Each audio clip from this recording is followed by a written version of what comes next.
আপনার রেজাল্টটা please share করুন। ম্যাম আমি এই 1 মাস হলো জয়েন করেছি। তো 20 দিনে আমি হচ্ছে 3.5 কেজির ওপরে ওয়েট লস করেছি। হ্যাঁ, তো এখন মোটামুটি বেশ ভালো আছি। আগে যেমন কি হাঁটতে চলতে খুব কষ্ট হতো, এখন বেশ নর্মালি আছি, বেশ ভালোই আছি।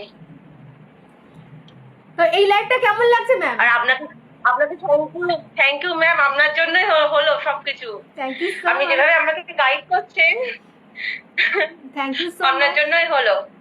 আচ্ছা, আপনি হ্যাঁ আগের লাইভটার থেকে এই লাইভটা বেশি এনজয় করছেন তো? আগে নিজেকে হ্যাঁ ভালোবাসতেন ম্যাম, ম্যাম? আগে একদম। নিজেকে ভালোবাসতেন সেটা বলুন আগে। না না না না না, কোনো ড্রেস পরেও তেমন একটা আমার ভালো লাগতো না। হ্যাঁ, সকল সময় যেন কেমন একটা লাগতো যেন নিজেকে। ইয়েস। এখন আগের থেকে অনেকটা ভালো আছি। আচ্ছা, আপনি আর যে মানে কত কিছু ওয়েট লস করতে হবে এখনো, সেটা করে কমপ্লিট করবেন কিন্তু সব। হ্যাঁ, তো thank you so much ma'am. হ্যাঁ হ্যাঁ হ্যাঁ হ্যাঁ, থ্যাংক ইউ। হ্যাঁ।